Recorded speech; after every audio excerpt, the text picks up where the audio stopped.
لاہور کے حوالے سے آپ کی بہت سی تحریریں ہمارے سامنے ہیں، تو تھوڑا سا ہماری رہنمائی کیجئے کہ آج کے لاہور میں اور جو لاہور آپ نے دیکھا اس میں کیا واضح فرق آپ کو نظر آتا ہے؟ دیکھیے یہ میرا بڑا پسندیدہ موضوع ہے اور اس پہ میں نے کافی لمبی گفتگویں کی ہیں اور لکھا بھی کافی ہے اس پہ نا لاہور پہ۔ اصل میں ہمارا رمیز جو ہے وہ اندرون لاہور ہے۔ ٹھیک ہے۔ ایک ایسا شہر جس کی گلیاں، جس کے بازار، جس کی عمارتیں جیسے نظمیں ہوں، چہرے جیسے مصرے ہوں، لوگ جیسے کوئی اساطیری کردار ہوں۔ کیا بات ہے۔ وہ لوگ میں نے دیکھے اپنی نوعمری کے دنوں میں، وہ لاہور میں نے دیکھا۔ اب جو لاہور ہے وہ تو کنکریٹ کا ایک جنگل ہے۔ میں یہ سمجھتا ہوں کہ کچھ ایک صدی بعد شاید لوگ اس طرح کیا کریں کہ نجم ایک ایسا شخص ہے جس نے یعنی یہ شہر جو عمارتوں کا جنگل بننے سے پہلے کا لاہور دیکھا ہوا ہے۔ ٹھیک ہے۔ یعنی اس طرح میرا خیال ہے کہ جیسے آپ کہتے ہیں یہ بات 1857 کی جنگ سے پہلے کی ہے، یہ بات کی ہے، ٹھیک ہے نا۔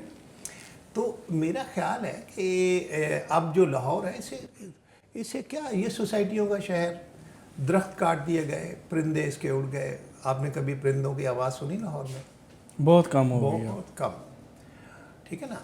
اور ایسی کنسٹرکشنز کر دی گئی ہیں، ایسے روڈ بنا دیے گئے ہیں، روڈز کے کناروں پہ لگے درخت کاٹ دیے گئے۔ وہ درخت جو یعنی صدیوں سے کھڑے تھے، وہ آپ نے وہاں سے ایک میٹرو گزارنی ہے، درخت کاٹ دیے، آپ نے پرندے اپنے اڑا دیے، آپ نے وہ انوائرمنٹ ختم کر دیا جن میں میں پرندوں کی خاص طور پہ بات اس لیے کر رہا ہوں کہ پرندوں سے شاعروں کا ایک خاص تعلق ہے۔ صحیح۔ یہ جب مال روڈ پہ درخت کاٹے گئے تھے اور مال روڈ کو کشادہ کیا گیا تھا تو شاعر روئے تھے، ان درختوں سے لپٹ لپٹ کے شاعر روئے تھے۔ ایسے شاعر لاہور میں رہتے تھے۔ میم حسن لطیفی ایک شاعر تھا، وہ جب اسے ایک بڑے خاندان کا آدمی تھا، لیکن آزادی کے بعد جب ادھر آیا تو ظاہر ڈسٹرب ہو گیا۔ ایک اخبار میں کام کرتا تھا، جب پیسے ملتے تھے تنخواہ کے تو وہ ان پیسوں سے یعنی تھوڑے بہت پیسے رکھ لیتا تھا، باقیوں کا مصرف یہ تھا کہ ایک بڑی چنگیر لی، تنور پہ گیا، اس میں سے روٹیاں لگوائیں، اس پہ سر پہ رکھ کے تو مال پہ چلنا شروع کر دیا۔ پرندے آتے جاتے تھے، اپنے اپنے حصے کا رزق وہاں سے لیتے جاتے تھے۔ اچھا، پھر میم حسن لطیفی ایک کہیں سے گزر رہے تھے، کتے کو دیکھا، اس کی آئی کانٹیکٹ ہوا تو بے چین ہو گیا، جیب میں کوئی پیسہ نہیں تھا۔ ٹی ہاؤس آئے، ٹی ہاؤس آ کے کسی ادیب سے کہا کہ 10 روپے ہوں گے، اس نے دے دیے، غائب ہو گئے۔ کافی دیر بعد آئے تو کسی نے کہا کہاں گئے؟ تو ایک بندے نے مذاق سے کہا کوئی ڈرنک شرنک لینے گئے ہوں گے۔ اچھا، ٹھرا لینے گئے۔ ٹھیک ہے۔ لیکن جب وہ واپس آئے تو پوچھا کہاں گئے تھے، تو انہوں نے کہا اچھرے سے گزرا تھا جب میں ٹی ہاؤس آ رہا تھا۔ اچھا۔ اچھرے کے ایک گلی میں مجھے ایک کتا نظر آیا جس نے بڑی امید بھری نظروں سے میری طرف دیکھا، لیکن مجھے دینے کے لیے کچھ نہیں تھا۔ اب میں کہتا ہے میں نے ان 10 روپوں کا گوشت خریدا، گوشت خرید کے پھر میں نے اچھرے کی گلیوں میں اس کتے کو تلاش کیا، اور اب میں اس کو تلاش کر کے وہ گوشت کھلا کے آ رہا ہوں۔ یہ ادیب تھے پرانے لاہور کے۔ ناصر کاظمی کی تو آپ کو معلوم ہے، اس کی پیڑوں سے، پرندوں سے محبت، درختوں سے محبت۔ تو ہمارا مسئلہ بیسیکلی یہ ہے کہ وہ لاہور، پرانا لاہور جو زیادہ گنجان نہیں تھا، جو سادہ تھا، جس کے لوگ رواداری تھی، جس میں دیکھیں نا، جس میں محرم، جس میں عید میلاد النبی، یہ سارے یہ جو فنکشنز ہیں لوگ مل کے کرتے تھے۔ اور پرانا آپ پڑھیں نا پرانی تحریریں تو پتہ چلے گا کہ محرم میں یعنی کچھ لوگ جو جلوس میں شریک ہیں، کچھ لوگوں نے سبیلیں لگائی ہوئی ہیں، نیازیں منائی ہوئی ہیں، اور انہوں نے سوگواران کو کبھی کھانا نہیں پکانے دیا 10 دن، ان کو کھانا پرووائڈ کر رہے ہیں، انہیں اچھا انتظامات کر رہے ہیں، تعزیہ اٹھا رہے ہیں۔ تو یہ جو رواداری ہے، یہ جو انسان دوستی ہے، یہ یاد آتی ہے بیسیکلی۔